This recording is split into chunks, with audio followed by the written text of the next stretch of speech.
بسم الله الرحمن الرحيم. أولا السلام عليكم ورحمة الله وبركاته. soo dhawaada walaalaha sharafta badan ee ku xiran janalkeena caafimaadka ee caafimaad janal. Waxaan ka hadli doonaa maanta 4 arrimood oo looga hortagi karo beer xanuunka. Beerka waxa uu ka mid yahay xubnaha ugu muhiimsan nolosha noolaha oo dhan. Waxa uu qabtaa shaqooyin dhammaantood lagama maarmaan ah. Shaqooyinkaasoo u dhaxeeya 500 ilaa 1000 shaqo. Shaqooyinka tirada badan ee beerka waxaa ka mid ah in uu burburiyo ama jirka uu ka saaro sunta soo gasha.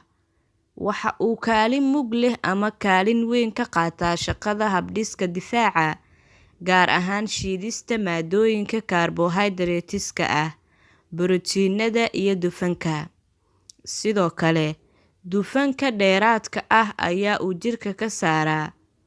Beerku waxa uu kaydiyaa sonkorta kadib markii uu ka bedelo glucose oo uu u sii bedelo glycogen.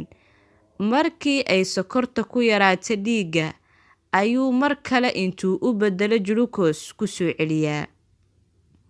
Sidoo kale, beerka waxa uu nidaamiyaa heerka sonkorta ee dhiigga. Waxa kale oo uu beerku jirka u kaydiyaa fitamiinada kala ah: Vitamin A, Vitamin B2 alif, Vitamin K, macdano iyo xadiid, kuwaas oo markuu jirka u baahdo uu dib ugu soo celiyo. Shaqooyinkiisa waxyaalaha kale ee aan ka xusi karo waxaa ka mid ah in uu dhiigga ka caawiyo xinjirowga si aanu dhiigbax ugu dhicin nabarrada. Sidoo kale, isu dheelitirta iyo nidaaminta biyaha jirka si aanu jirka ugu kaydsan biyo ka badan inta uu u baahan yahay.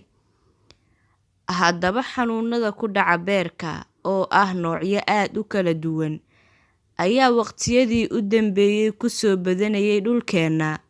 Waxa ayna inta badan gaareen heer uu nolosha dad badan halis ku hayo. Sidaa awgeed, fiidiyowgan waxa aynu ku eegaynaa dhowr arrin ama dhowr tallaabo taasoo kaa caawin karta in aad ka hortagto beer xanuunka.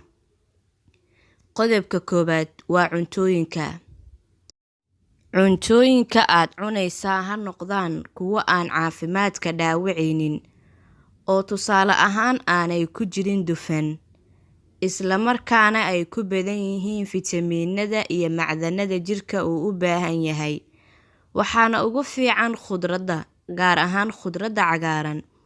Waa inaad iska ilaalisaa cuntooyinka ay sokorta ku badan tahay. Sidoo kale, ku dadaal jimicsiga. Qodobka labaad waa alkoholka. Khamriga iyo guud ahaan cabitaanada alkoholka leh oo Islaamku xaaraamtinimeeyay ayaa la xaqiijiyay in ay si tartiib ah beerka u burburiyaan. Qodobka saddexaad waa sigaarka. Cabidda sigaarka khataro badan oo caafimaad darro ah ayay qofka u keentaa. Sidoo kale, waxaa la isku raacsan yahay in ay khatar caafimaad ku tahay beerka. Qodobka afaraad waa tallaalka. Xanuunada la yaqaano ee beerka ku dhaca badankood waxa ay leeyihiin tallaalo kala duwan. Sidaa awgeed, waxaa muhiim ah in uu qofku ku dadaalo in uu qaato dhammaan tallaalada lagaga hortago xanuunada beerka ku dhaca. Sidoo kale, waxaa muhiim ah qofka in uu ku dadaalo biyaha, gaar ahaan biyaha cad. Biyaha cad wax walbo ayay daawo u yihiin. Haddii qofka kelyaha laga hayo, haddii beerka laga hayo, hadduu infection hayo, hadduu hergab hayo, wax walba waa ay u wanaagsan yihiin. Biyaha cad waa caafimaad. Mar walba qofka haddii uu xanuunsan yahay iyo haddii uu caafimaad qababa, biyaha cad kama maarmo oo daruuri ayay u tahay dadka. Waan filayaa walaalaha qaaliga ah fiidiyowgan inaad ka hesheen. Haddii uu ku soo gaaro, fadlan fiidiyowgan like inoo saar, waayo like-ta aad ayay muhiim inoogu tahay.